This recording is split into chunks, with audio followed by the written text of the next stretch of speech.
Hello guys, आप सभी का स्वागत है मेरे YouTube channel forex basic learning पे। तो आज हम जानेंगे फॉरेक्स मार्केट क्या है और फॉरेक्स मार्केट किस टाइप से वर्क करता है। तो हमारे चैनल को ऐसे वीडियो पाने के लिए लाइक, सब्सक्राइब एंड कमेंट ज़रूर कर दीजिएगा ताकि हम ऐसे वीडियो आप तक पहुंचाते रहें। तो देखेंगे हम फॉरेक्स मार्केट क्या है। तो देखते हैं forex market. What is forex? Forex क्या है? Forex is the area where a national currency is exchanged for Subscribe now that and of press other the bell currency। icon. Forex वह Never area miss है an जहाँ update. हम अपने currency को exchange करके दूसरे करेंसी खरीदते हैं। The largest financial market in the world, ये दुनिया का सबसे बड़ा मार्केट है।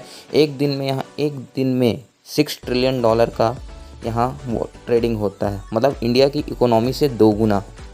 Forex market has no physical location and no central exchange means forex का कोई एक्सचेंज नहीं है। ये दुनिया के हर देशों से ऑपरेट किया जाता है। इसका कोई पर्टिकुलर जगह नहीं जहाँ से ये ऑपरेट किया जाता है। फॉरेक्स मार्केट 24 घंटे 5 दिन चलता है। मतलब अगर फॉरेक्स मार्केट में आप ट्रेड कर रहे हैं तो ये 24 घंटे चलेगा। सैटरडे संडे को छोड़कर ये 5 दिन ऑपरेट किया जाता है। ठीक है। फॉरेक्स मार्केट को चलाने के लिए हम ब्रोकर का यूज करते हैं, ब्रोकर के थ्रू ट्रेडिंग करते हैं और ब्रोकर ECN का यूज़ करते हैं, इलेक्ट्रॉनिक कम्युनिकेशन नेटवर्क का। देखिए फॉरेक्स की हिस्ट्री देखते हैं। फॉरेक्स कब स्टार्ट हुआ? ये देखिए 1973 में फॉरेक्स स्टार्ट हुआ था और 1996 में फर्स्ट टाइम ट्रेडिंग प्लेटफॉर्म आया था। 2005 में मेटा ट्रेडर 4 और मेटा ट्रेडर 5 का एप्लीकेशन आया और 2009 में बिटकॉइन को यानी क्रिप्टो करेंसी को भी फॉरेक्स में इंक्लूड किया गया। हम फॉरेक्स में गोल्ड करेंसीज, क्रिप्टो करेंसीज इत्यादि पे ट्रेड करते हैं। तो देखते हैं नेक्स्ट। देखिए जो ग्लोबल फॉरेक्स मार्केट है, यहाँ एक दिन में 6 ट्रिलियन डॉलर का ट्रेडिंग होता है। ये 2016 से 29% इंक्रीज़ हुआ है। ठीक। फॉरेक्स ट्रेडिंग में जो कंट्रीज़ पार्टिसिपेट करते हैं उसमें तो सभी कंट्री आते हैं, बट जो उसके मेन कंट्रीज़ हैं, लंदन में सबसे ज़्यादा फॉरेक्स मार्केट के लिए ट्रेड होता है। फिर सेकंड नंबर में न्यूयॉर्क मीन्स US, सबसे ज़्यादा ट्रेडर्स US के होते हैं।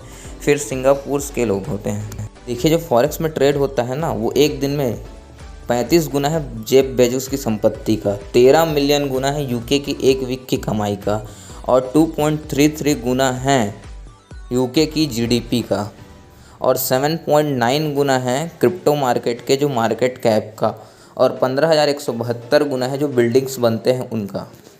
फॉरेक्स के जो मेन कंपोनेंट्स हैं वो गवर्नमेंट्स हैं, कॉमर्शियल बैंक हैं, ट्रेडर्स हैं, इन्वेस्टमेंट फंड्स हैं, कॉरपोरेशंस है और सेंट्रल बैंक्स जैसे RBI, Federal Reserve Bank, Bank of China, Bank of Japan, institutional funds जैसे hedge funds, SPDR funds, golds funds, जो इनके पास बहुत मात्रा में पैसा होता है वो भी इस मार्केट में ट्रेडिंग करते हैं। और ट्रेडर्स मतलब हम लोग आते हैं ट्रेडर्स में, और कॉमर्शियल्स बैंक्स और गवर्नमेंट भी इस मार्केट में पार्टिसिपेट करती है। देखिए फॉरेक्स मार्केट में जैसे आप मान लीजिए यूरोप के हैं, यूरोप की करेंसी को आप एक्सचेंज करके बैंक या ब्रोकर के थ्रू, जो जैसे US की करेंसी में ट्रेड करना है आपको तो US की करेंसी परचेज़ करेंगे। इस टाइप से मार्केट काम करता है।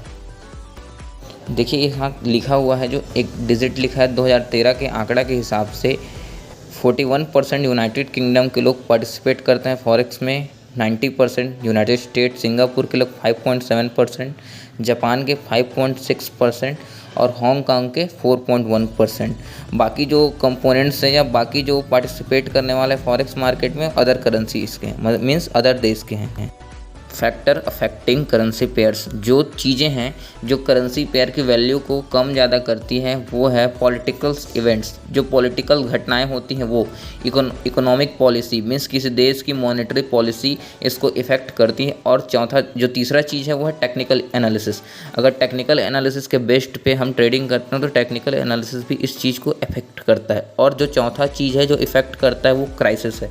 जो क्राइसिस वगैरह आती हैं तो किसी देश की करेंसी या इकोनॉमी पे इफ़ेक्ट आता है। जैसे अभी रसिया यूक्रेन का वॉर चल रहा है तो रसिया की करेंसी बहुत डाउन चली गई और US की करेंसी में बहुत बड़ा उछाल देखने को मिला है। अभी सारी करेंसीज में बहुत बड़ा ऊपर नीचे यानी गिरावट या उछाल देखने को मिला है।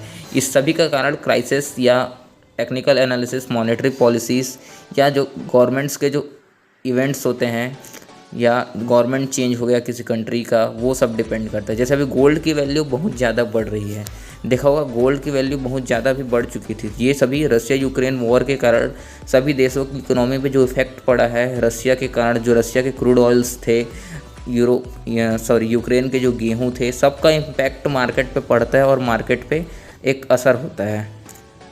फॉरेक्स मार्केट के मेन करेंसीज हैं जैसे यूएस डॉलर, जीबीपी, यूरोप की जो करेंसी यूरो, जापान की करेंसी जैपनीज येन, ऑस्ट्रेलियन करेंसी, न्यूजीलैंड की करेंसी, कनाडा की करेंसी और स्विट्ज़रलैंड की करेंसी।